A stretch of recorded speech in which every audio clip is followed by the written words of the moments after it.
Probability. Probability में आप लोगों ने प्रोबेबिलिटी 9th क्लास से शुरू कर दी थी पढ़ना। प्रोबेबिलिटी में कुछ चीजें स्पेशल हैं। क्या? जैसे सबसे पहली चीज आती है प्रोबेबिलिटी को सीखने के लिए, और वो आती है सैंपल स्पेस। ध्यान करना, सबसे पहली चीज अगर कोई है तो वो आती है सैंपल स्पेस। अगर उससे पहले किसी को माने तो वो होगा इवेंट। मेरी बात क्लियर हो रही है क्या आप लोगों को? Yes sir. हाँ, आप लोग बताते जाना बेटा, बोलते जाना, नहीं तो मुझे नहीं पता लगेगा। इवेंट, इवेंट का मतलब है कुछ भी ऐसा काम जिसके कारण से हमें प्रोबेबिलिटी निकालनी है, जिसकी हमें प्रोबेबिलिटी निकाल। जैसे मैंने कॉइन टॉस किया और हेड आना है, तो हेड आना एक इवेंट कहलाएगा, टेल आना इवेंट कहलाएगा। डाइस थ्रो की है, उसके डाइस पर मान लो इवन नंबर आना, ऐसा मैं सोचता हूं तो वो मेरा हो गया इवेंट। ग्रेटर देन 5 आना इवेंट हो गया। एक कार्ड ड्रॉ किया, फेस कार्ड आना इवेंट हो गया। कुछ भी हो, जिस चीज की मुझे प्रोबेबिलिटी सोचनी है, देखनी है या बतानी है, वो इवेंट होता है। दूसरा आता है सैंपल स्पेस। मैंने क्या काम किया, उसका मैक्सिमम पॉसिबल क्या क्या आउटकम्स हो सकते हैं, जितने भी टोटल पॉसिबल आउटकम्स हैं, ध्यान से समझ लो, वे कहलाते हैं सैंपल स्पेस। ये सब तुमने 9th 10th या मैं देख लिया होगा, कुछ बचा कुचा 11th में ढंग से कर लिया होगा, मैं ये मान के चलता हूं। Yes sir. अब इसके बाद और क्या क्या पढ़ा है, जरा प्रोबेबिलिटी में जल्दी जल्दी से रिवाइज कर दो। शाबाश।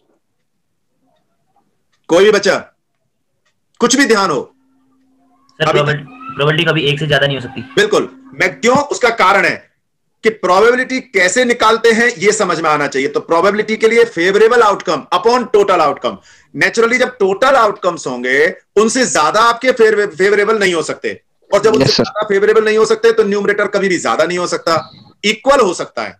इसलिए प्रोबेबिलिटी कभी भी एक से ज्यादा नहीं होगी। और बोलो, शाबाश, जल्दी जल्दी। सर किसी इवेंट के होने की और ना होने की प्रोबेबिलिटी का सम 1 होता है। बिल्कुल, जिसको हम कहते हैं नॉट पी, है ना। प्रोबेबिलिटी यानी पी ई या पी नॉट, यानी उसके काम के होने की या काम के नहीं होने की, यानी पी डैश भी कहते हैं उसको, या पी नॉट। इन दोनों का सम, एक प्रकार से इसको समझ सकते हैं हम सेट से, कॉम्प्लीमेंट्री होना। 1 में से माइनस कर दें तो पी नॉट पता लग जाता है। तो इन दोनों का सम हमेशा 1 होता है। बिल्कुल, आगे चलो। सर प्रोबेबिलिटी कभी 0 नहीं होती। नहीं बेटा, बिल्कुल हो सकती है। 0 से कम नहीं हो सकती। हाँ, माइनस नहीं हो सकती, 0 तो हो सकती है। आपने डाई थ्रो की है, प्रोबेबिलिटी निकालनी है 7 आने की। डाई में तो 1 से 6 तक होते हैं, तो प्रोबेबिलिटी 0, क्योंकि कोई फेवरेबल नहीं है। अगर किसी आउटकम में कोई फेवरेबल आउटकम्स नहीं है तो फेवरेबल आउटकम्स की जगह 0 टोटल आउटकम्स दे रखे हैं, सो प्रोबेबिलिटी 0। तो probability lies between 0 to, between तो नहीं कहेंगे, इज मोर देन और equal to 0 and less than और इक्वल टू 1। बिटवीन शब्द क्यों नहीं लेंगे 0 एंड 1?